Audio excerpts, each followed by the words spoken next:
Tahnee Seagrave, welcome to the podcast. Thanks for coming on. How you doing? Thank you. I'm good, thanks. We're slowly, I'm slowly working through your crew. Yeah. Getting everyone on the podcast. So whoever's not been on it that you hang out with, you need to sort of tell them to be prepared for excuses if they don't want to come on. Obviously definitely. had Cade, Vero so far. So what have you been up to for the last sort of few weeks? Still pretty interesting times. There's not much is going on my end, to be honest. So we can't really move, can we? So we're kind of stuck at the house. But local trails are getting some love, which is good because we've had such a crap winter. Weather's kind of destroyed all the tracks and stuff. But now I'm just at home, training, riding. It's pretty nuts to think that it's like a year in lockdown, pretty much like this week.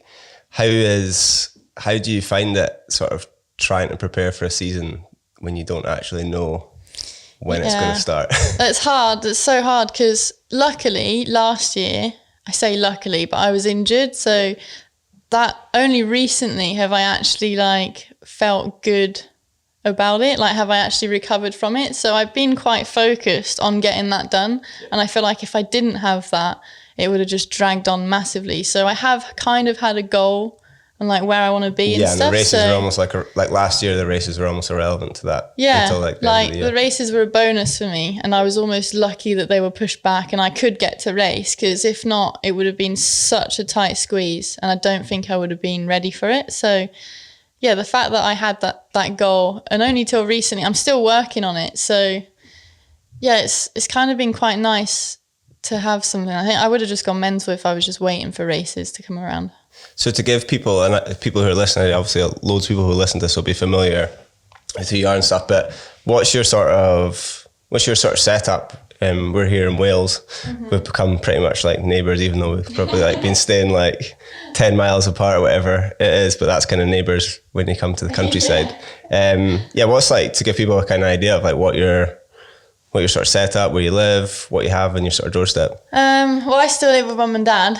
It's so hard because we rented here for a few years, and then they finally found a house they were happy with, and they've kind of done that up a bit. So it's just a small bungalow on its own, and they converted the attic into their room, and there's enough space for us all, but it is quite crowded.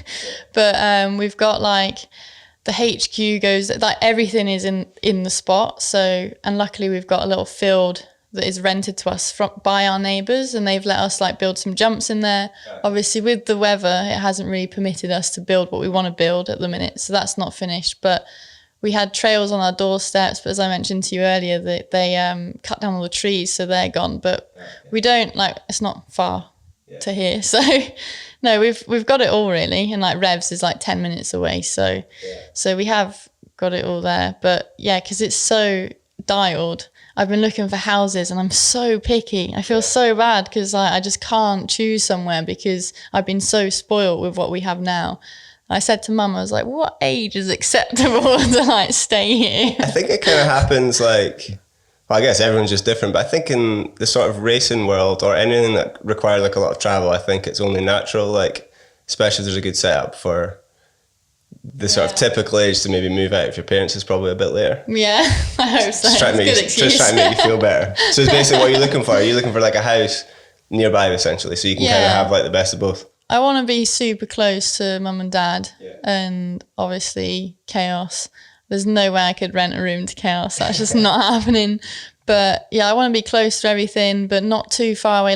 I've got a 3-mile radius that I'd be happy with, and obviously that's like we say, it's between houses, your neighbours within that radius, so that it's hard to find somewhere. I'd love, obviously the dream would to be get some land and build your own thing, but again, there's just farming land everywhere here. So, but I'm in no rush. My parents are, I think, but I'll just wait till the right thing pops up. They just sending you links to Rightmove and potential places. But that's really fun. So you're obviously living in Wales now. To sort of wind the years back a little bit, you're not from Wales originally. You're born in, is it London? Yeah, in Crawley. Okay, cool.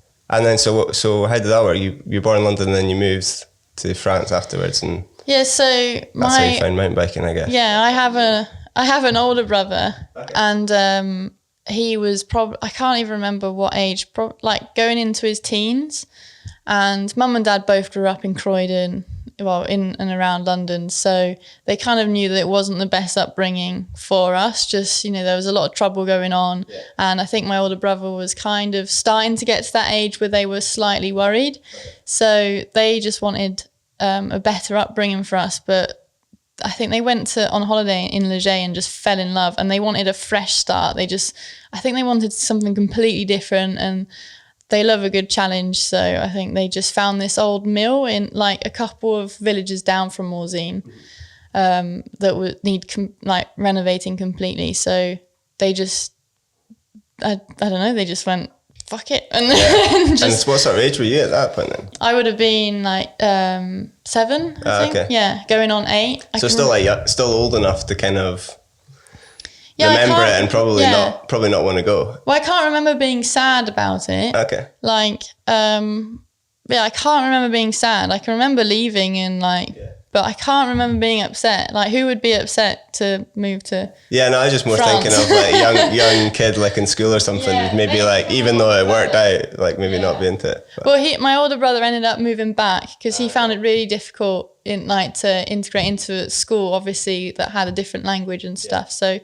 he moved back, and me and Kale stayed, and that's where we picked up mountain biking because it was like a summer sport. And once mum and dad managed to so they renovated the 2 top floors first and rented that out. So it was like a catered chalet. So, and then Nigel Page came to stay with us and recommended and at the time he was with Chain Reaction, so he brought out the athletes, and that's how it kind of started. And we stayed in like this tiny apartment on like the middle ground, which took Dad like 10 years to renovate just because of like money, and obviously they were catering the chalet, and like racing always kind of took over their life. So basically, did you go over there, and was it basically a ski chalet during the winter and then a mountain bike chalet? Because I guess even like however many years ago it was, Morzine probably wasn't the sort of out and out mountain bike destination that it is today, or maybe it was. No, it was definitely, people came to Morzine to ride downhill. Yeah, okay. But it definitely wasn't as, I think, as favourable as it is now. Yeah. But it's always been a really good destination for bikes. But people have been going for years. But I guess I didn't really know until I was there. So, and now that I don't live there, I want to go there every year. It's somewhere I think that mountain bikers are like, we need to go to Morzine. Yeah. It's actually somewhere I've never been, which is insane. Oh my God. I need to go. I tell everyone, like, Morzine and Whistler are just 2 places that, I grew up in a bike park, so my favourite things to ride are bike parks, and Morzine has a bit of everything. So yeah, when I think like what you guys or what we've been riding for the last few months couldn't be any more different from like bike park. It's just like steep, rutty. I know. It's fun, I love that but stuff. it's so different. But that's it's good to have a bit of both, I suppose. Well, the thing with Morzine is obviously we had a load of secret trails and trails that go like off the bike park. So like I had the best of both worlds really, and that's why I think growing up, people are always like, oh, she's a bike park rider, like she's not going to win World Cups, like she's not good enough. But we didn't, like in the winter, we would go to loads of other places. Like the boys, like the local boys used to take me out and like take me to these gnarly steep tracks. Like I remember riding with Vinny T loads when we were younger and like over in Switzerland, and like I just went wherever they went, and like some of it was gnarly. Like I'd probably look at it now and be like, no, thank you. That's cool. So what do you remember when you sort of first picked up like a downhill bike? Was it in Morzine, or was there any interest in bikes before you went to France? There was definitely like riding days, or like we would, as an activity, like we had bikes as a family, but not nice bikes. They were just like normal bikes. And there was this place, I really can't remember what it's called now, but I've got a photo of me wearing a Fox hoodie. And at the time I didn't know what Fox was, but and just this pink helmet, like road helmet, and like 3-finger braking on this tiny little pink bike. And that was just like at the bike park. And I do remember some family rides, but never was it an interest. Like it was fun, but I used to do gymnastics. And at that age I was obsessed with gymnastics, and I would like beg mum and dad to go after school and stuff. And, I was actually really good at it. So I was really into it. And when we moved to France, the first thing we tried sorting out was finding a gymnast club. But we didn't manage to do that. So I went ice skating instead. Didn't really like that. And then obviously found bikes and really enjoyed that. Yeah, cool. So was there a specific, when you look back, was there a time where it stepped up a gear from like riding bikes for fun to suddenly thinking about racing or suddenly thinking about a career? Like, is there like a specific point you can kind of, was there any like sort of event that happened, or was it always just a kind of gradual move into it? I think it was quite natural because any sport I did, like with the gymnastics, I competed in. Like, I'm so competitive. And especially when I was younger, I was just like, Dad used to be a football coach and he used to do these football days. And there was one time, like, this is how I know how competitive I was. It was like this open day for people to come and play football. And I'm pretty sure it was like a women's day. There was like a lot of girls that came, like little girls. Like, I must have been like 6 or 7 at the time. And we were playing this game and I kept winning and I was obviously so stoked. It was just like, you were just like tackling or dribbling towards the goal and shooting like 2 by 2. And I kept winning against this girl and this girl got really upset. Like, Dad pulled me to one side and he was like, do you want to let this girl win just once? And apparently I went mental, like screaming, saying, like crying, saying no. And then apparently when it came to my turn, I like looked at my dad, like they blew the whistle, kicked the ball. She went and like scored and I just looked at him and walked off. Made it like super obvious. Yeah, so I've definitely been like competitive for as long as I can remember. And I think whenever I started something, I just wanted to compete. It doesn't, like, I was shit at most of the things I did when I started, but I just loved that feeling of competing. And yeah, I would beg Dad to go to races. We started off BMXing first. Oh, okay. In fact, like, so it's like doing like the BMX, well, like a race series kind of thing. Nigel Page at the time, so he was an ex-mountain biker. He suggested that it would be really good for our skills when we started mountain biking as well. So my mum would take us to Geneva, which was an 1.5-hour drive after work and after school every Wednesday, because in France you only had half a day on Wednesday at school. So she would take us there and we would ride that. And that was kind of, because there was no mountain bike clubs at the time, because it wasn't very big, that was the only club we were involved in. So they would set up the races for us at Geneva racetrack, and like, I was rubbish, but I loved it. But we kind of grew out of that, and it was a bit long, and like we realised it was taking its toll on Mum. And yeah, like 3 hours driving every Wednesday. Yeah, and sometimes we'd get there and realise it was shut, so it was just a bit of a nightmare in the end. But I think it definitely helped. Yeah, and your brother Chaos is riding at this point with you and stuff as well. Because what's the age difference between you guys? 4 years. Okay, cool. So is it very much a case of like you guys starting riding together, or did you do it first, or?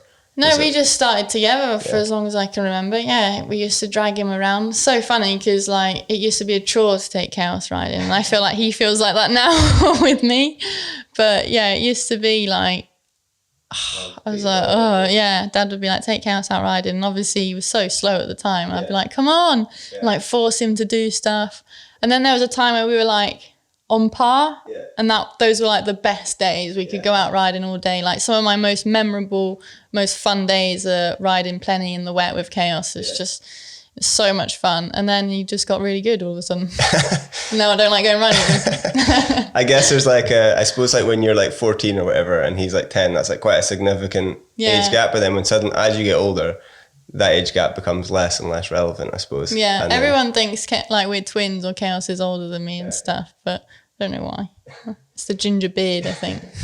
Yeah. How do you go from like that stage to winning like junior world champs in 2013 you won junior world champs? What's the sort of like, where's the sort of trajectory there? Just basically riding like regional races and then moving into kind of World Cups essentially, I suppose. Yeah, well, so when I was growing up, we had mom avalanches. So, because we weren't old enough to race French nationals, and luckily they had, so the Mega Avalanche would have a mom avalanche, which was a mini one for kids. So we would go to that, and that's where I met people like Bruni and Chloe Gallion, who's an enduro racer, and there was just a really good French scene of like kids that would race. And I never won anything like when I was younger. I just went racing and I would be like way out the back. But I think every time I went racing, I would get a little bit closer to like the person who was winning or something. And I really enjoyed seeing that progression. So eventually I was old enough to race French nationals. Again, I was like always out the back, like a minute behind the girl that was winning. But I don't know, I loved going. It never I never got demoralized by it or anything. So, but it's funny because I got tagged in a video the other day from an IXS because they were also available at the time. And I watched the interview and I was just like, oh my God, I was so cocky. Oh, really? I was like, what the hell? I was like, I clearly had so much more confidence then than I do now. But there was and it's funny because I never really won anything at that time either. I was just so hooked on it. Yeah. And I loved riding my bike, but I was just, I think it was along the words of like, yeah, you got to pick the fastest line. Like, obviously, I was just like, oh. And what sort of age are you at this point? I was probably, I don't even know, it's probably a couple of years before racing World Cups. Oh, okay. But I did get a bit ahead of myself, because when I came, there was like a switch where I kind of started to get good and then went into my first year of racing juniors, and there wasn't really much competition, and I was straight, there wasn't a junior category at the time either, so I went straight into the elites. So at World Cups you're riding with the against elites, and then at World Champs you're you junior. Did get an overall junior thing, like if you won you got the over, but you didn't get a separate podium for winning that race, you were just amongst the elites. So I won, I had some really good splits and stuff, and came top 15 on the regular, and I won all the junior ones, but then it came to World Champs in 2012 and this Canadian girl turned up that I hadn't heard of, but people heard of her, and it was in Leergang Bike Park, and Leergang Bike Park obviously to me was I was expected to win. I put a lot of, not pressure on myself, but I was very expectant. I knew I was going to win, but I didn't. So it was a massive kick in the ass, and I just think ever since then, I never ever have looked at racing the same way. I've never thought the same way. It was just huge to me, and I realized how much it meant to me to ride and race, and I just felt really embarrassed at the time. And every picture of me, I didn't mean to, but I would never do that now because I've lost a lot of races. I just look so salty and so upset and just destroyed really. And I look back and I'm just I want to give my mini self a squeeze and just be it's all good. But I was just very expectant of myself, and that was a massive learning curve. And I think since then it's been a gradual build up to where I am, and just a very safe strategy. Do you look back at that and almost are you almost glad that that race happened? Probably the best thing to ever happen to me. I was just so, I look back and I was just a kid. So, and I had a lot of exposure back then, considering how little, there was no social media really at that point, or maybe it just started, but a lot of people knew who I was because it was that girl with the baby boob bike in Morzine before I even knew who I was, if that made sense. So, and I guess your situation is kind of random in that you're from the UK but you live in France. It's immediately kind of identifiable through that because there's such a big scene in France as well, I suppose. Yeah, it was just all very odd. There was just, this thing that stuck with the baby blue bike as well. And people, I don't know, they just expected me to do well. And I think I expected myself to do well. And yeah, it's something I talked to Kate about in one of their other podcasts. It's it must be kind of, I'm just viewing this from the outside looking in, but there must be something about juniors that is almost more stressful than in elites, because you literally have a finite time of being in that category. So you had, 2012 was the race you're talking about, and then so 2013 comes around and it's literally, you're obviously hoping to move up to women. I'm sure you had aspirations to challenge an elite, which you obviously did and do. What's that sort of stress of that sort of last World Champs when you know that you're having to move up? It was a relief when I won. That's all I can really remember is the sense of relief. But I can't, again, the lesson in 2012 was so big that I just didn't expect anything. I was if you win, great. If you don't, then it doesn't matter. There's going to be plenty more races. It really doesn't matter. I just didn't want to feel that disappointment again. It was so huge the first time round, and it seems silly now because it's a little race. It's just a race. But I can only say that because of how invested I was at the time and how I felt at the time. But yeah, 2013 was a huge relief, and I was just happy it was over with. And, I've spoken to Manon Carpenter about it, who also used to race, and she felt the exact same when she won junior world champs. It's a relief. You feel like, okay, well, I've done that now. I can move on. Because I think there's always that sense of, okay, like, I'm in with the big guns now. Yeah. Like, this is where it starts type thing. Do you ever sort of feel like, whether it's with that win or the sort of future wins I'm sure we'll talk about now, do you ever almost put that sort of like desire to win on such a pedestal, and then when it actually comes, it's almost a bit of a... Do you ever feel like a bit of a letdown? It's like, I think even when I spoke to Reese, for example, where he won world champs as a sort of underdog, essentially. Yeah. But then even still, like, kind of... And even Matt Walker winning the overall, it's like, after being to both of them, there almost seems to be this sort of like lull after it where you're like, this is rad, I should feel better about this, but I'm like, you're already looking to the next one. Yeah. So much in your head. And like, that's what you work towards every single day. Like, you might not tell yourself that that's what you're working towards, but essentially that's the end goal. So when you work so hard towards something, you expect it to feel a certain way.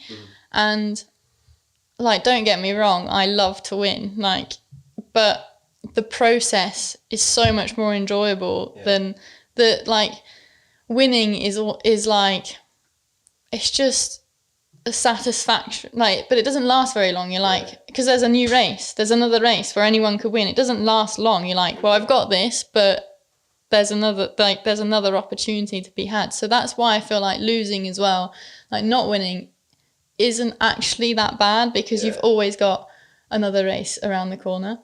But yeah, it's definitely like, I always used to think, like when I look back at videos, I was like, why don't I celebrate him more? Like, because some people, you can tell they soak it in, they really enjoy that moment. But again, I think because of my past experiences, I kind of, tap myself on the back and like, good job, right, let's move on. And sometimes I do really wish that I just sat there in the moment for a bit longer and just kind of enjoyed it a bit more. But I guess that's potentially the difference between like winning once and winning multiple times. You kind of almost need to have that mindset, because without it, you don't get the win in the first place or subsequent wins. But yeah, that's an interesting one. So you move up into elites then in 2014? Yeah, that was how does it sort of feel to suddenly be sort of cutting it with the big guns? Well, like I said, I didn't have a junior category. Yeah. So I was already there, and I knew what to expect. So you know where you are in terms of times and stuff. You're riding the same track. I knew we ride the same track. I knew, like, we rode at different times. Actually, no, we didn't. Not until there was another category. So actually we rode, like, I was just mixed in with the elites. That's all I ever knew. Okay. Apart from the odd race, which was World Champs, where it was a bit different. But for actual World Cups, it was just the same. So it was a gradual build, and it didn't really feel much different. I just kind of felt a bit more like it was more of the real deal. Yeah. I don't know, but it just felt like more lessons. Yeah. In terms of like teams and support and stuff, obviously you've always been like a sort of family unit, but the sort of, when you look back to like 2013, 2014 and stuff, like your first year in elite, what's the sort of like, what does the sort of layout of the team and sort of like, in terms of like contracts, and are you like an out and out professional rider at that point, with sort of like back in, it's still very much like a sort of shoestring budget? It's funny because it's so glamorized from the outside, and so it was, the other day we actually got questions. We were doing this piece for Intense, I used to ride for when I was younger, and it was just about these memories that we were doing, and someone who works there asked my dad in the interview whether we kept the World Champs bike. And he was like, God, no, like, we wish we'd kept that bike, but we couldn't. We had to sell that bike to put into the race pot fund, because how else were we meant to get to the races? Like, we were sponsored at the time, but like, we had people helping us out, but we weren't getting money. We were getting the odd frame. It wasn't, we make it look easy, but because you don't want to moan about living the dream, but it was a struggle for a very long time. Only in recent years has it not been a struggle. And still for the team, a family team, you know, sometimes it's not always as it looks. So yeah, there were, you know, Dad even said, I'm sure if Tahnee saw her bike come back up for sale, I'd probably buy it now, which I probably would if I saw it. Have you been trying to track it down at all? I didn't really think of it until I read what Dad had answered, and I was like, was it custom colour or anything, so you would know if you see it? Yeah, the frame was a custom colour. That baby blue was always custom colour. So, I have no idea where it is now, how many owners it's been through, but yeah, I'd love to see it again. Yeah. Now it's interesting when you talk about the sort of family dynamic. It's cool to see that you've like kept that from obviously even from when you got into riding all the way until now. We're on basically what's essentially like a factory team. It's still like a family. Yeah. What's the sort of challenges around that? Where I think I heard your dad say a quote in the Rob Warner video that you did last year, and it was something along the lines of like, when it's good, it's amazing, but when it's bad, it's bloody terrible, or something like that. It's probably misquoted him there slightly, but like to that effect, how do you even like sort of get away from it and stuff? You don't, especially not with COVID. Yeah. No, it is hard. Like, I think it's easier now because we're a lot older, and Dad has a junior and a youth. So, you know, he loves just seeking talent and helping talent. He comes across as a moto dad, but he's a big softie, and he will put his, you know, heart and soul into helping somebody try and achieve what he thinks they're capable of.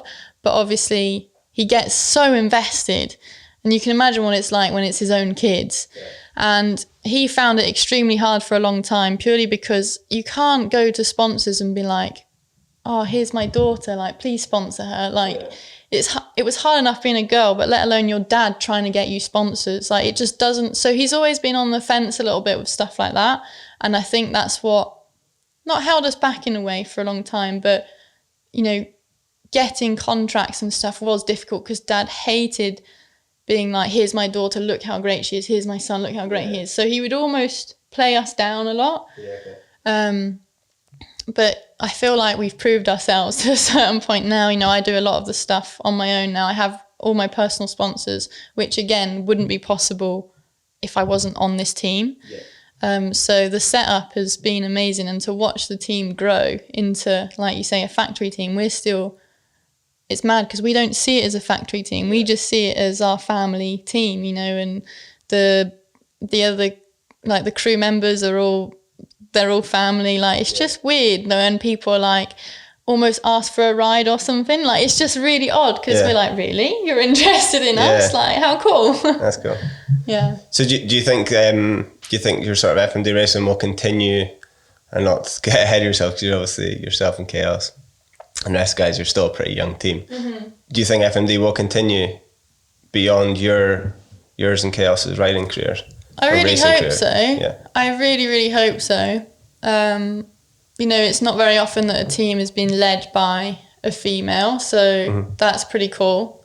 But at the same time, I think now it's got riders that are established enough and like really young and exciting upcoming riders as well. Yeah. But like, it's always hard to get, you know, sponsors to invest into teams, especially with youngsters, because you just don't know where they're going to go. Yeah, it's like they kind of almost want a sure thing. Exactly. And there are more established teams out there that will just offer, you know, a better deal, or maybe if they're a bigger brand, they might seem more interesting to a youngster. You know, you make, like, when you're young, you need to go, like, sometimes, like, we can offer all the help, but, you know, we're not one of those teams that has a big budget. Yeah. So it is hard for us sometimes to try and keep the people that are within, and it is hard because I do have my personal sponsors, so that almost at some points does hold back the team a little bit.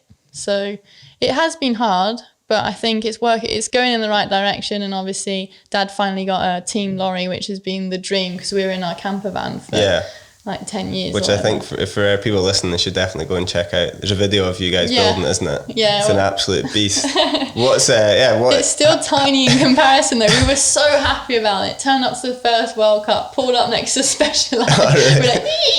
We're like, it's just like we're in like full like Arctic. Yeah, how would you describe the bus to people listening? Was it like an old sort of thing that needed a load of work, basically? Yeah. That your dad. Yeah, it was an old race truck for motocross riders. Like an old family had it, I think. So bought it off of them. It was in pretty crap condition. And Dad just spent the whole winter doing it up in time for the non-existent race season that we had. But it's pretty typical if you finally have like a mint truck and you can't even use it. But like everything, he put his heart and soul into it. So, and you can tell blood, sweat and tears have gone into that lorry.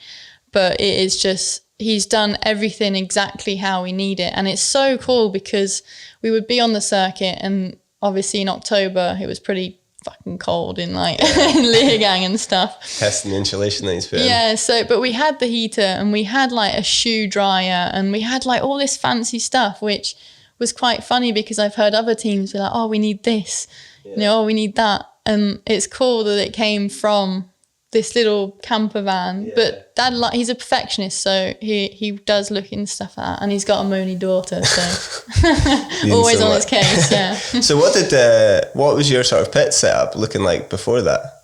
Would you just stay in hotel, like stay in? Well, we had a pit setup. Yeah. We had. I'm trying to think. Before it started off, so we got the camper van for, I think it was on like a finance for a long time, but we needed it if we were going to go to World Cups. We started racing with that, and we just had easy ups, so which always broke. And then a few years ago, we finally managed to get a proper awning. It was quite small still, but then a couple of years ago, we upgraded big time, and for us that was huge. And it was still with the camper, but just to have the space to like, especially as there was 3 of us, like 2 elite riders and a junior, it was just, we had 2 mechanics at this point. It was a godsend. Like it was so much better. Like we've never valued space like that. And then we had that for a year, and then we managed to get 2 years, and then the lorry and a bigger awning, because now we share with Canyon Factory Racing, so there's like the 2 lorries are like parked next to each other, and like the 2 pit setups had to be the same size so that it looks all nice. And we haven't really had the time to like set it up properly in the sun, like look at it, because the races were so and I guess minging. you like having to be separate and stuff with COVID in terms of bubbles last year, and like everything was shut down, so we haven't actually looked at it properly. But just like I said, the space and everything has its place, and like it's so much better for everyone. We still leave our shit lying around everywhere. That's fine. It's like look, with drop and roll, like no matter how many nice things we get, we still manage to sort of like make a mess of it. So I was just thinking, like when you're talking about your sort of setup and the team and stuff, like prior to signing with Canyon, it's always like a family run thing. Was there ever temptation or ever offers of sort of, because you're winning World Cups since 2017? Mm-hmm. Was there offers from sort of fully sort of kitted factory teams to try and say take yourself away from that sort of family setup?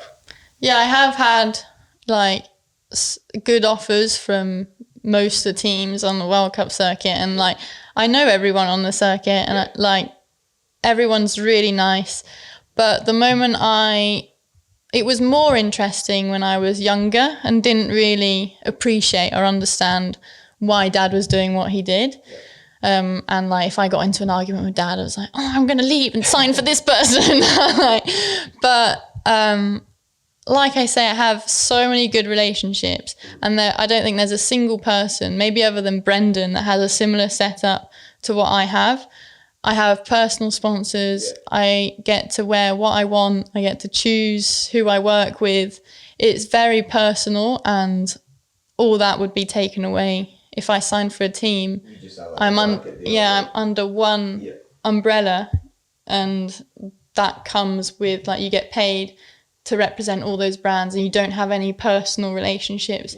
Whereas I've spent years building these relationships with my sponsors, and I'm not one I like having relationships, and I like being involved. I like doing that extra bit for people, and I like doing more together and working with them closely. So I know that I wouldn't get maybe there's more money, but there's not the same. It's just not the same. I just wouldn't get more out of it, if that makes sense. Do you feel with like sort of Canyon coming on board, do you feel that you've kind of like, there's an element of like you've bided your time and it's kind of become, it's paying off now, where you kind of almost have the best of both, where you have like, I'm not sure how it all works, but you have like that sort of factory support and set up from the Canyon side of things, yet you're still able to have your personal sponsors. I don't think this was ever like the end goal. We didn't really know where it was going to take us, but yeah, having such a huge brand, and don't get me wrong, the brands beforehand have helped out as much as they could and have been like the best to us. But having such a big brand come in, it was just a little less stressful for Dad, for example, and for myself, and just exciting really, because it was the first major race brand, I think, as in terms of like bicycle companies. So, and it's huge. So we were scared. We were like really, really scared, but so happy with the decision. That's cool. So looking back to like that sort of period of time between when you've like won Junior World Champs, but before you win like your sort of first World Cup, there's like quite a lot of time where you're just slowly kind of getting up there, but then quite a long period of almost like knocking on the door for ages. How does it sort of, well, just kind of explain that sort of, those like sort of years and like the sort of results that you were getting, and how had a lot of how frustrating was that to just kind of just being off the pace? Well, the thing is I think that period was Rachel at her fittest. Like Rachel Afton was dominating. So to get close to that, to me, is like a huge achievement. To be a competitor in that time of her dominance is like an honour. Yeah. And I knew how good she was. Everyone knows how good she is. And she never fails to be that good. So it was almost like, for a long time, it didn't really matter.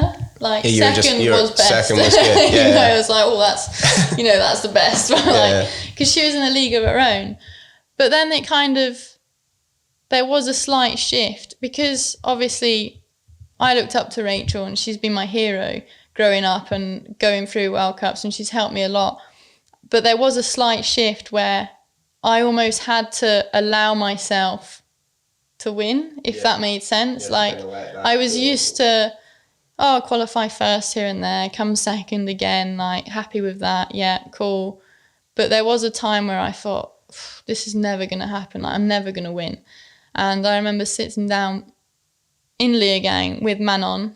We were having a drink after a spin, and I said to her, I was just like, it's just never going to happen. Like, I was like, Rachel's not even here, so Rachel was injured in Leogang for my first World Cup win. I was like, Rachel's not even here and I'm still not going to win. Like, just like joking between friends. And I remember sitting in the start gate, and I think Tracy had qualified fastest. And I was just sitting in the start gate, and I was like, it's now or never. If you don't do it now, then you're never going to do it. And I won that race. It was just so weird. I was like, just do it. Like, so just ride as fast as you can. You almost like give up on it, and then that's when it kind of came. Yeah, it's like, it's not that I gave up. I gave up on the idea of winning. And I think that's when I realised that you can't, like, I already knew that I couldn't expect to win, but I was just allowed myself to win. It was it was weird. It was like I was so scarred by my first World Champs that I kind of didn't, and I like being an underdog. Like, I like surprising people. I like not randomly winning, because that is silly to say, but yeah, I won that. And I think you say that, but I think everyone was not expecting you to win, but yeah, it was like they were expecting you to win. When I won, there was a lot of comments saying that it was well overdue, which, people were like, oh, how did it feel, this, that and the other. But for me, I was just happy to get it out of the way. But I was like, it's not a win until Rachel's there, I'm afraid. It's just, and like, you can't focus on someone like that. But when you've got a dominating force. Yeah, I think it's only natural. Like, and I imagine like everyone's saying like, no, don't worry about it. The win's a win. It's like, it is a win. A win's a win. But I was like, when it's been those years of like finishing second to, I guess. But it wasn't what I expected. So what was the first race that you won then with Rachel there? Was it was later that year, was it? I think it was Mont Saint Anne after that, or like Lenzerheide, I nearly won and like veered off track. But I think Mont St. Anne, I showed how, like, in what condition I was in. Like, that's still, I look back and I've watched that run a couple of times and you can just tell, like, I was in it to win it. There was no way that, like, I don't think I've ridden like that for a long time. So that's a more satisfying one, essentially. Yeah, again, like, I think Rachel was on her way back from injury, so, but like, it felt like it was a winning race run, if that makes sense. Leogang didn't really feel like a winning run because there was so many emotions and I was just like, whatever. Like, in the start gate, I was like, ugh. But whereas Mont St. Anne, I was so determined, and when I even, like, the run just felt like it was a winning run. Yeah. So that one was a real standout for me. To watch those races, let's say I'm a massive World Cup fan. I was enjoying the double headers last year, so I'm hoping it happens again. Double headers are quite tiring, not gonna lie. Good for us, not so much for you. Just to go back to the Rachel thing, how it's something I spoke to Matt Walker about it, because he he talked about G a little bit. Mm-hmm. How hard is it to sort of navigate that sort of relationship dynamic from, like, looking up someone so much? You're obviously British rider. She's been such a sort of big force in the women's field of you growing up as well as competing. How hard is it to sort of maintain that sort of personal relationship from going from essentially a fan to competitor and then rival essentially? It was a hard transition because obviously she is like a hero. Yeah. So it was hard. Like I said, I needed to allow myself to almost be like, or just kind of believe in myself that, okay, you can do this. Like, yeah, she's been your hero this whole time, but why don't you be your own hero? Like, go ahead. Like, it's there for the taking. Like, you've worked hard. It was almost, I was scared. It was just this weird, it was really, really weird. And obviously the tension was real high between me and Rach because we were neck and neck for so long. Like, we had probably 2 years of just swapping, like, you know, first, second. And Rach was so competitive, obviously, like we all are. So that relationship kind of went from like, yay, to like, you know, like, we can't share lines anymore. Yeah. We can't, like, talk about the race in the same way that we used to, which is completely natural and completely understandable. Like, when you want to win as much as, like, both of us, there's obviously going to be a slight clash. But in the same sense, you know, there's still that immense respect for what we do and admiration for what we've both done. So I think people get a little bit confused, you know, there's still, people can be friends on the circuit, but I think some people can't in that environment, which is completely okay. But, like, for example, another friendship I have is with Pom Pom, and we get on really, really well, and we can talk at the races, we can ride together in the races, and we can also say good luck. But the moment I think we get to the top of the race run and we come out of the lift and you start to put your headphones in, I think that's it. There's no more, like, nice guy, you know. It's like, well, you're there to do a job.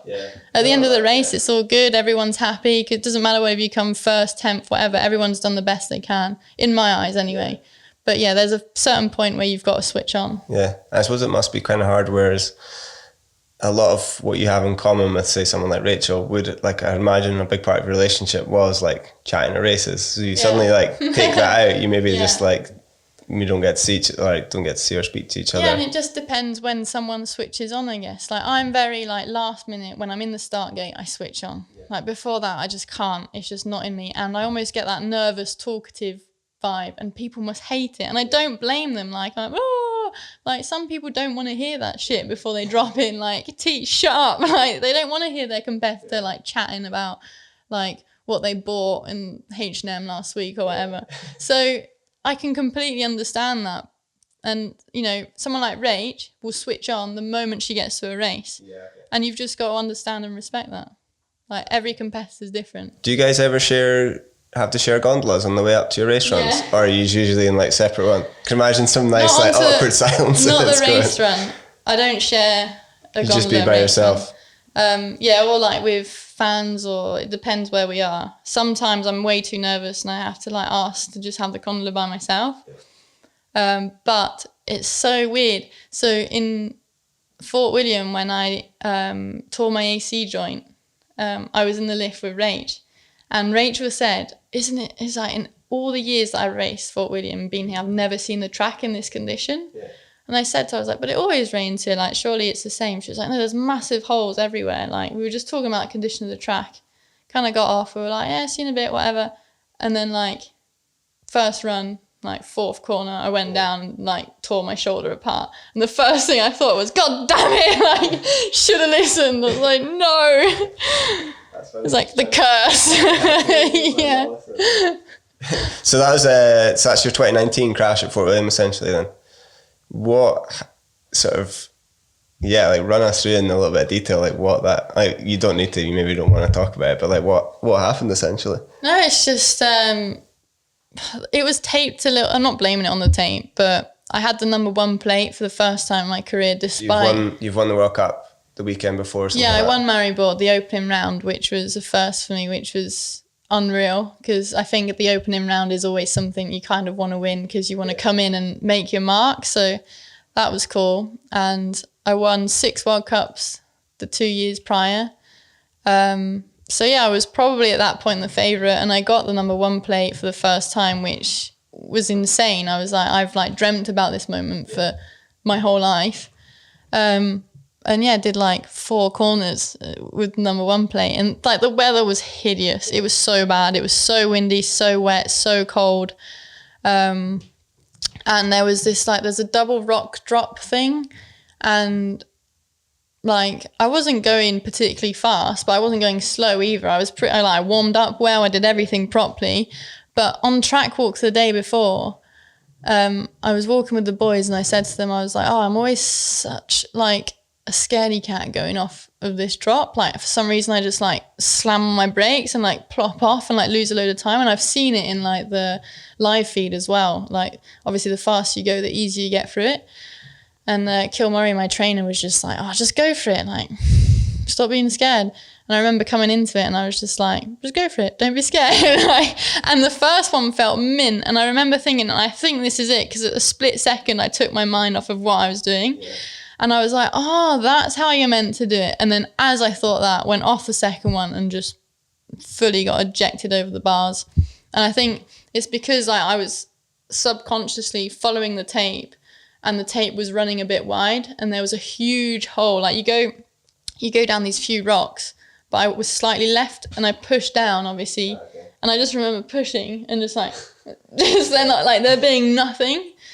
And yeah, and I knew straight away, like I hit the rock with my shoulder, because obviously the rock's from, and I like, I've never been in so much pain. Oh yeah, I got straight up. I remember like bolted up and like held my shoulder, and I like looked at, so Boris was there, the photographer, and I looked at Boris and I like kind of like, I was like, because I knew, like I was like, there's something wrong.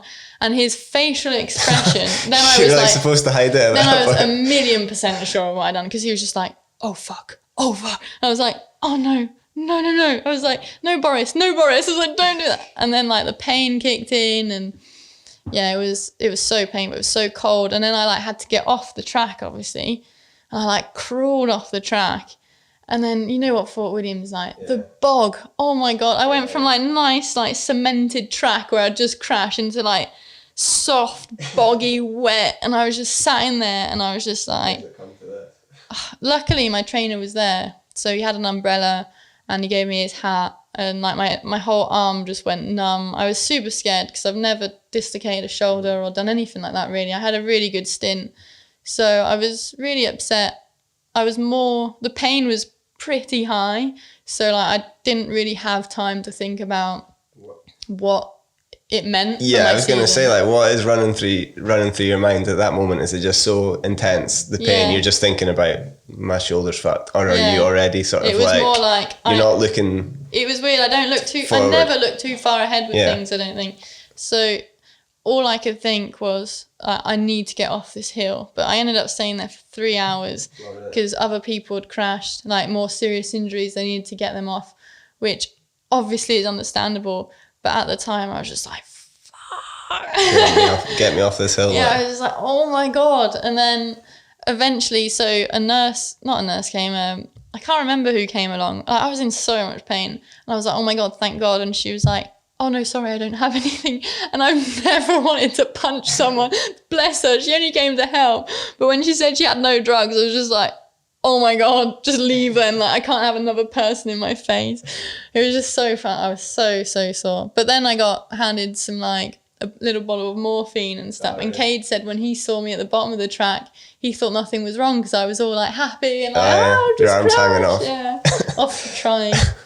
So is that just then basically like a long, your kind of World Cup season's essentially in terms of a challenge for overalls over at that point, really, isn't it? Yeah. In terms of.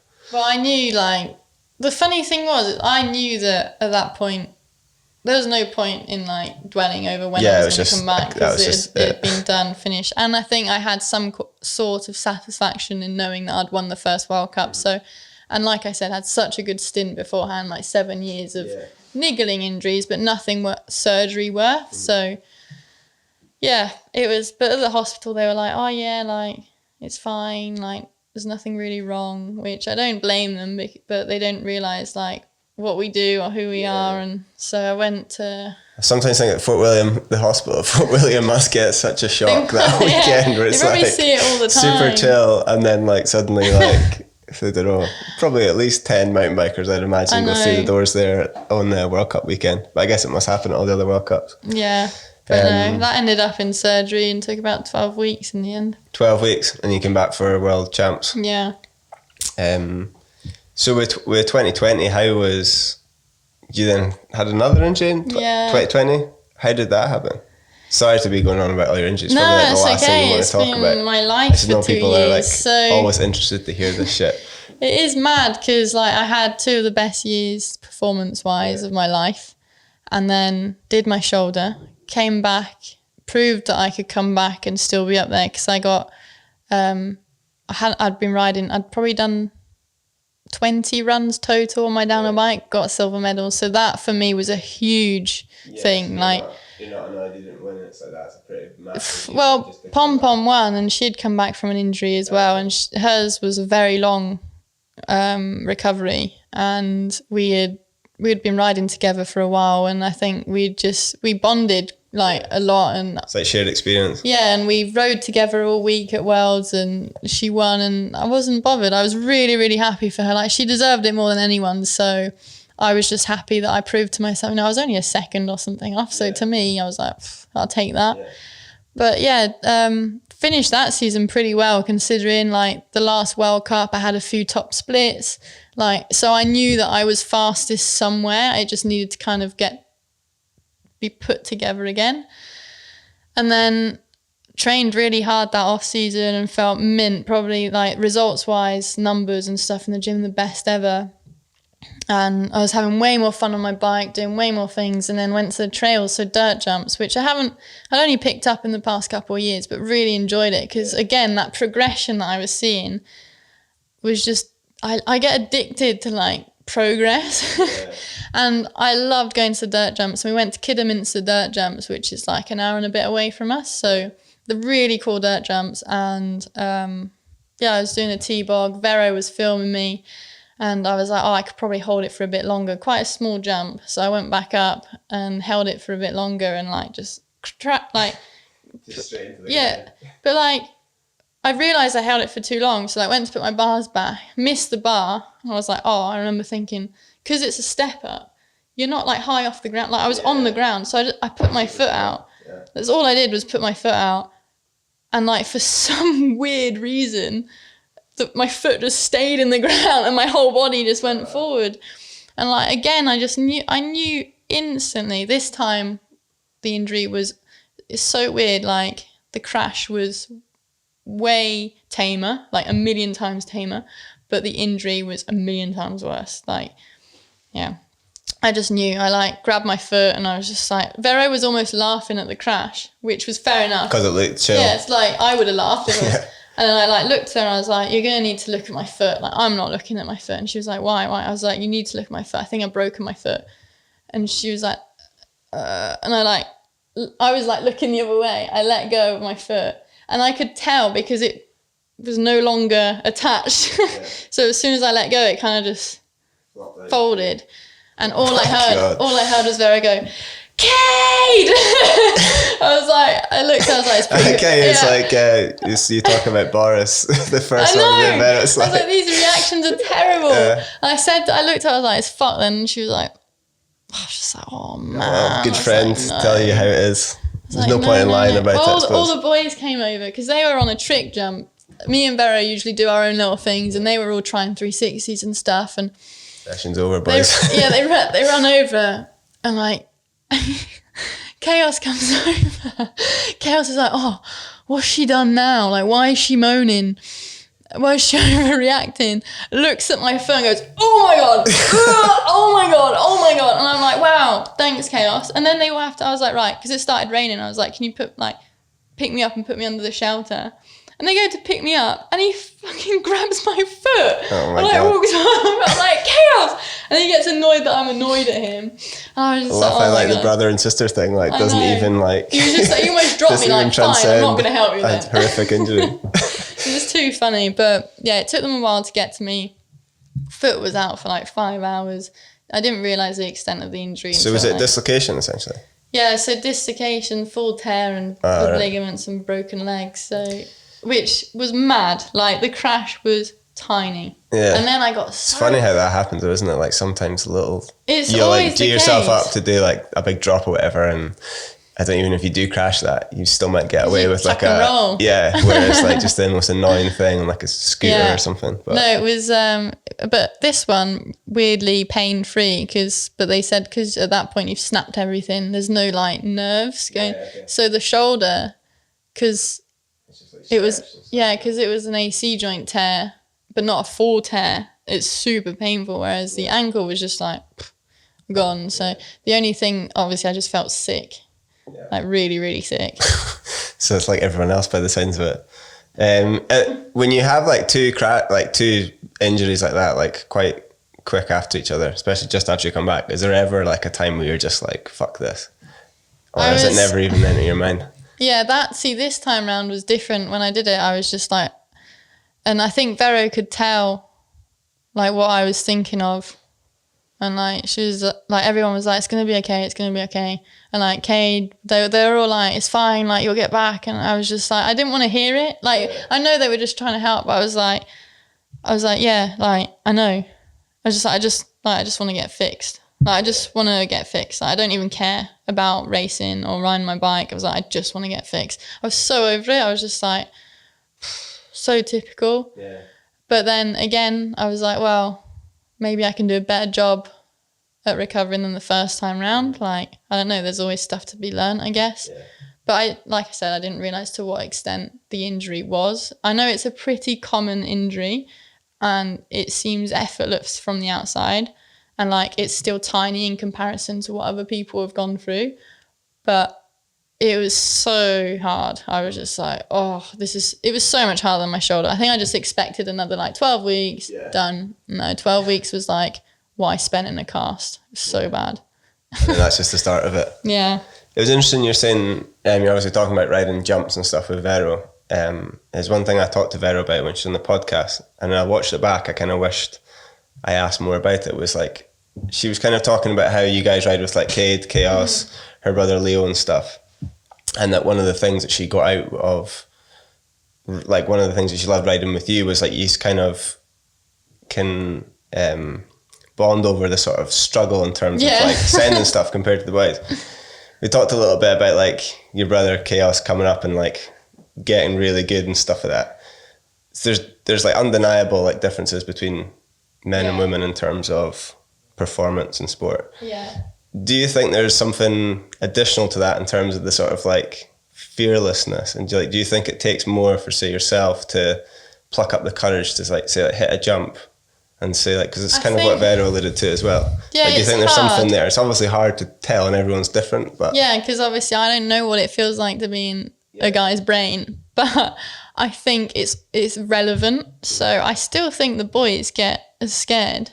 And like, I still think that they feel the same thing as we do, just not over the same things. Yeah. So what we will be scared at, because they've done it a million times before, they will just, to them, it's the easy bit. But I kind of need to remind the boys, it's like, okay, so the way you feel going to do your first cork 7, that's how I feel trying my first 180. Like, it's the same, but different. Like, it's just different scale. So they are really good at understanding sometimes. But yeah, it's so good riding with, like, when I was younger, I was told that riding with boys, riding with people better you, that's going to make you better. Yeah, it does to a certain extent. But I have learned so much more riding with someone like Vero and another one of my mates, Meg White. Like, they have been such a help because you feel more comfortable sending stuff and trying new things together, and you're on the same level, so you don't compare yourself and you don't feel demoralized instantly. You try together, you learn things, the hype's there, like, it's a different process. Whereas with the boys, you try 180 and they're in the corner trying front flips, and it's just like you instantly feel a bit shit. So I guess it's it's just such a balance, isn't it? Yeah. Because, like, you do get inspiration from people definitely. who are doing stuff like faster or scarier or whatever. But then if the gap gets too big, and they've never made us feel like we're crap or like we can't do anything. I just think sometimes the understanding and, like, they're just not as, like I said, they just don't understand as much. And I do, and I do feel like maybe as girls we are slightly more in tune with what could happen. So maybe that fear is slightly more there, hence why we don't progress as quick or, like, go on to do as big things. But I do think we could still get there. It would just take a different process to get there. But it doesn't mean we're incapable of doing it. It would just be a different journey. Yeah, I guess it's almost like that sort of, when people talk about that sort of primal sort of instinct, with the women's maybe more sort of just leading on the terms of, like, self-preservation, whereas guys are maybe just a little bit more reckless. Well, it's like we have... Probably doesn't help the fact that you also ride with, like, the best those three guys who are, like, absolute senders, where if you just, like, it is, actually rode with, like, folk like us, you'd probably No, even when I ride with you guys, I'm still at the back. It's like, oh my God. But no, it's just like, I think it's like, I want to learn how to backflip real bad. Like, I can backflip on a trampoline, off of bridges, whatever, like, fine. Like, I do get a bit sick head, but for some reason, I think about doing it on my bike every single day, but there's just, like, a block, like, a fear there. But I'm like, I have to focus on my racing. And, like, as I saw, there's a fine line between me trying new things and me just putting myself at risk to miss another season. Yeah. But then I'm like, like, Kate and Gail's like, just send it. Yeah. Like, just pull back, just commit. That's the issue. Like, the commitment bit is the issue. But see, to me, I was like, so I need to fall in a foam pit on my back to see how it feels. And I'm like, and then I would probably like to pull back a little bit more. Maybe I want to land on my head in the foam pit just to see how it feels, and then I'll be fine. Yeah. Whereas the boys are just like, why would you want to do that? Yeah, it's like, just avoid those steps. It's like, no, those are the steps that I would need to get. I don't know. It's just, see, the thinking process is completely different. Whereas Chaos, he did his first 720 first try on the airbag because he just stood there and he was just like, should I do it? I was like, I don't know. He was like, yeah, fuck it. Dropped in, pulled as hard as he could, landed it. I was just like, how? Yeah. I just like, that's so annoying. And there I am trying to take one foot off. Like, please land. Yeah, I guess it's super hard just to get that balance between, like, when you talk about the jumping and stuff. Yeah. It's not just something that you're doing for fun, because it will actually help you riding. But then at the same time, it's like, how do you get that balance? Because if you get hurt, it's so different for me. Well, it's for Chaos as well, because we grew up on downhill bikes. We did a bit of BMXing, but again, it was racing. I never tried dirt jumps. I never did skate park. Like, I picked that up when I met Cade. Yeah. So the progression has been quite fast because I can obviously already ride bikes, but learning tricks and stuff, to me, it takes so long to get my head around it. Like, it just, the first few tries just feels so, like, alien. And if I put my hardtail down for a bit, and especially as that's how I did my big injury, when, like, for example, we go back to dirt jumps in the summer, it takes a lot for me to, like, drop in. but I can't like do that thing where I go up the takeoff about 5 times. Like, I can't do that. I just, as soon as I drop in, I'm like, right, I'm going to get through the set. Yeah. But that initial, right, let's go, there's like, it's so small that I have to go when it's there. No, we saw some of the jumps on Sunday that you guys are building, and they're pretty scary. They were like down, I can't even say the word, it's like on the way to Revs, you take like a left. Cade and Chaos and Vera were building there the other day. Oh, like last Sunday. Yeah. They've been there a while. Used to build has built the lines there, but they've needed some love recently. Yeah, but it's interesting seeing them because they're actually like pretty big. I'm like, I'd like to try hit them. And I seen them, I'm like, nah, let's go. You mentioned a little bit about social media there, which is something I wanted to talk to you about. I know I sort of... got all the touchy subjects. Oh, I just, from my own perspective, I know that I have I'm going to get keyboard warrior. Unhealthy... relationship. I was more thinking like your own experience of it from a sort of time and like psychological perspective. I know for myself, I spend way too much money on Instagram. Way too much money, way too much time. So who are you paying? Way too much time on Instagram. But at the same time, I know I have to do it. If I didn't do it, I wouldn't have a job. What's your sort of relationship with Instagram, TikTok, YouTube? Do you enjoy it? Don't get me started. Luckily, I feel like my stuff's quite authentic. Like, I don't feel like I have to put anything out there. Again, very lucky. I feel like it comes really naturally. Like, I don't like shoving stuff down people's throat. I'm not one to be like, go buy this bike, go and buy this kit. I genuinely, like I said, I've got my personal sponsors and I've chosen those sponsors. So I'm in such a lucky position where I genuinely want to ride their stuff, wear their stuff. And naturally, I promote it. Mm-hmm. But the thing is like, I do get slightly worried sometimes. Like, when I like make a video, I like these Cade and Chaos, like, oh, is this too slow to post? Like, does it look a bit crap? Yeah. And then I'm like, oh, why? Like, I liked that clip and now I've watched it 100 times and now I think it's not good enough. And it just, that side of things annoys me so much. Yeah, and then like when the video doesn't do as well, I'm not like this so much now, but yeah, I would get annoyed that it wouldn't do as well, worried that my sponsors like wouldn't be happy or stuff like that. And it is an extra job. But now I feel like, because social media is so big, brands do sponsor influencers. So I almost feel like I'm kind of like, well, I'm not paid to do that. So in a way, it takes like a weight off of my shoulders because I feel like I can share what I want to. Yeah. And it doesn't really matter that much because essentially I'm paid to race World Cups and win World Cups. I feel like it's a bonus when the brand gets both. Yeah. But I don't know, that's another touchy subject, I think.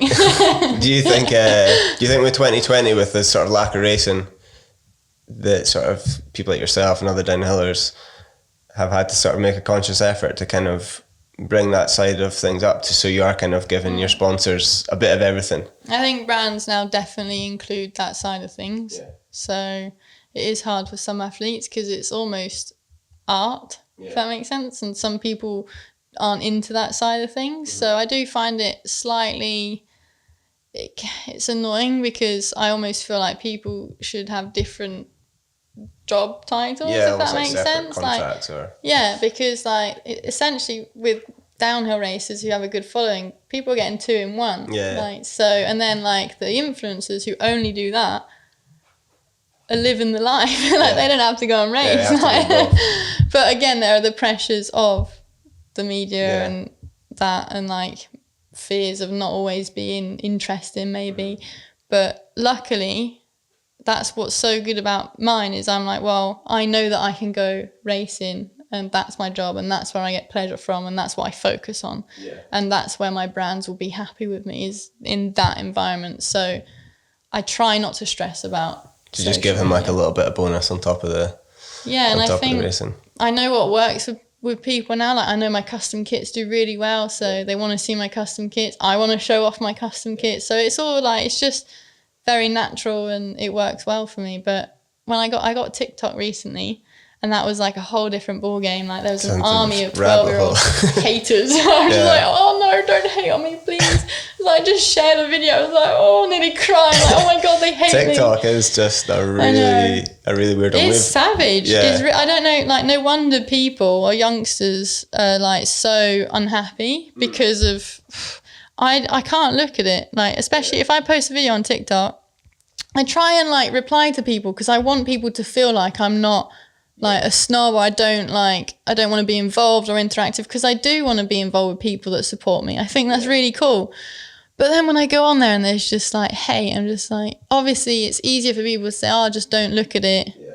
It does affect you, like, let alone when it's like on physical appearance or like with people that, you know, aren't getting paid to do what they love and stuff like that. Like, I just don't understand why people leave hate comments. I think with TikTok seems to be like, even though it's not completely anonymous because you can see who it is and stuff, but so many private and accounts. Instagram's like Instagram is a massive community, but it just seems to be a little bit more transparent, where like people would seem to say stuff on TikTok that they wouldn't maybe say on Instagram. Yeah, it's weird. It's like Instagram's a bit more professional. Yeah. Whereas TikTok is just like loads of people running around the office. Like, I have no idea what they're doing. But I do enjoy TikTok. Some videos are so funny, and the stuff makes me laugh. And I've found out so many new crafts with TikTok, like arts and crafts and stuff like that. So, like, they are wonderful things, but at the same time have like destroyed people. Yeah. It's quite a double-edged sword with TikTok, because in some ways I feel like a lot of the sort of like, they almost have like, what would you call it, like a trend or a craze, whatever, where everyone's doing it. And sometimes it can make people be like quite creative, whereas they're like, it's like literally like little kids like editing videos, which I think is quite cool. Yeah. But then there's like these other trends that are just like, that is not healthy. And it's just a bit scary, to be honest. But again, like, how do you control that? And I don't know. I was saying to like Kate, I was like, oh my God, like my biggest fear, if like we were to ever have kids, would be social media. I was like, it's so savage. Like, you need like, and like, it's weird because I feel like the world's getting a lot more accepting and like learning a lot more and being a lot better. But the more accepting the world gets, the more savage it gets. Like, I just, and like in my head, I'm just so glad I have bikes to like ride and forget about all that, and extremely lucky to have a passion and a drive. Nah, for sure. I think like when you talk about being an influencer and stuff, it's quite cool that you just have like the sort of vehicle to be an influencer on and actually be like authentic, rather than like, do you know what I mean? So you can talk about like your race kits or whatever, at least like they're actually for a practical use of actually riding a bike, rather than you just having to take like like if you look at some people's feeds, it's just like all they're doing is just like standing there, whatever. Love a good photo session though. With YouTube, do you think that, like, obviously you like dip your toe in the whole sort of vlog game a little bit, is that something you think you'll develop, like do more of, or do you think it's just really hard to do? It takes to commit to racing as well as YouTube. It does take a lot of time, doesn't it? It just takes so long, and like I love doing stuff like that. Like I love being creative, and I would love to show more of Cade and Chaos because they're so funny, like, and like the stuff they do is hilarious. But it's just, it does take up so much time. So when I'm trying to train, rehab, do social media, do these things for sponsors, rest, and then also edit for about 15 hours. Like, God knows how people do that. Like, I'm just like, it takes up so much time. And like to remember as well to film what we're doing, because we don't do it to show off like ever. So in the moment, it's so hard to pick up a camera and be like, oh shit, like let's quickly take a... It's hard to kind of preserve. It's hard to sort of keep the sort of vibe that you're like out there in the first place whilst kind of filming it. Like, I tried filming us yesterday digging, and like to me I'm just like, oh my God, this is so boring. Like, I'm gonna put it together and see what it looks like, but I'm just like, do people really want to see this? Like me and Kay just digging a trail? Probably, you'd be surprised. No, the thing is, I think like if you guys, like I said to Kate, like it's whether or not you kind of want to do it, but I do feel like your sort of crew would be really conducive to like having like a sort of YouTube channel, but at the same time it's just like we just get carried away having fun, which is cool. So if that's the case, you should just keep doing that. You're lucky enough that you get paid for racing stuff. But sometimes we're like, at the end of the session we're like, oh, should have filmed that. Like so many new tricks went down. So, but you just it's the last thing we think of. Like, and it's so easy now to just get your phone out and get some clips for Instagram and stuff. So I guess Instagram's quite a sort of like happy medium with that, where you can still capture stuff. Yeah. You can get to show your fans stuff. You get to sort of stoke your sponsors out whilst not completely like sort of dominating the day of like having to shoot stuff. But so in terms of 2021 then, are you just kind of having to sort of take it as it comes with races and see when the first race actually is? Yeah, it's I was actually saying to my trainer the other day, maybe 3 days ago, it's the first time I felt like good again, like strong again and stuff, because obviously I've been rehabbing like for 2 years, and I haven't had any really consistency in training. And although it's taken since October, and usually I'd peak a lot earlier, I haven't peaked yet, but I finally feel on the good side of training. Like, it's been hard not being able to go abroad and test properly, like have back-to-back runs somewhere warm, like you can actually feel your suspension. Going to go from mud to dust. Yeah, so that's been hard, but at the same time I can still ride my bike. It's just not as effective, but I can still ride my bike, so I'm extremely lucky. And yeah, I feel like I'm on the good side of the training and stuff, so I can start to ramp it up. So I'm quite excited for the season. Again, I was quite happy that the first one got pushed back because of how long it is taking me to get back into things. And I know I raced last season, but I still wasn't fully recovered. And like I said, only recently, like a year on from my surgery and my injury, has my ankle felt. I wake up in the morning and I don't, like when I put my foot on the ground, it's not like, like it's normal. I can walk around, not think about it, ride my bike for a few days in a row, and only then will it get a little bit like cranky. So it feels good, and I'm getting excited now. Whereas like I kind of had to like block out the race inside just so that I wouldn't get upset thinking about it and maybe not achieving my goals. So now I'm just like, let's go. Yeah. Yeah, well, hoping it happens, because definitely miss watching it. I hope it does. Like, they've managed the ski season. Yeah. World Cups, and like that's when the height of COVID and stuff. Yeah. So I am really hoping. Did they do like the ski World Cups? Yeah. So I'm hoping that they can pull through and, give everyone something to kind of look forward to, because I know the fans miss it. Like, I miss it so much, and I know a lot of people enjoyed the double headliners. Yeah, it's class. Not really for getting any riding or work done yourself, but they were good. But do you think double headers have become? It was a lot. Or is it just riders. like for riders? Is it just like no fucking way? It was a lot. If you had a whole season like that, like I'm not sure whether it was because I was coming back from my injury, or just because it was a lot. But Worlds, I think the fact Worlds took it out of everyone. Like it was freezing. It was like so muddy. Like I was knackered, and I put everything into that. And I think a lot of people did.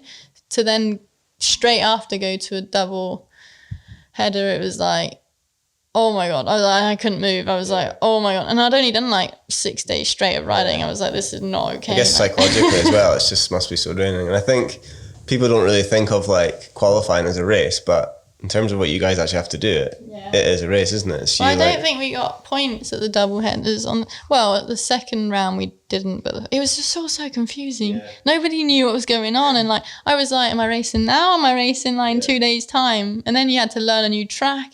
It was kind of fun, but I did prefer the old structure. But at the same time, I think the double headliners could be good if there was a bit more time to like prepare and kind of know the schedule properly and get into it. And so I think it could work, but maybe like sort of starting on like a Monday or Tuesday. And having a day, you definitely have to have a day rest in between the two races, rather than like race and then qualifying the next day and then race the day after that. I wonder even just double headers on weekends, like at the same place but on consecutive weekends, so you just don't have to move anywhere. Something could be pretty cool. And change the track. So. But at least like it was enjoyable, just very, very tiring. Yeah, I guess it's just like just out of doing nothing as well in terms of racing to suddenly like 6 weeks in 3 days. Yeah, that's insane. Well, looking forward to it. Looking forward to watching you. That's been almost an hour and a half. You've been one of the Wow. longest ones we've done for the last few while. So I'm not sure if that's good I'll or let bad. you go. Thanks very much for your time. Where should folk hit you up on social media? I'm pretty sure everyone who listens to this will already follow you, but just in case they don't. Just TikTok, at Tahnee Instagram. Seagrave. There's only one, so I don't even Is that Instagram, TikTok? Yeah, everything just at Tahnee Seagrave. Nice one. We'll go hit her up and we'll link everything that we've talked about, any videos and stuff in the description too. Thanks very much. No, cheers for having me. No worries.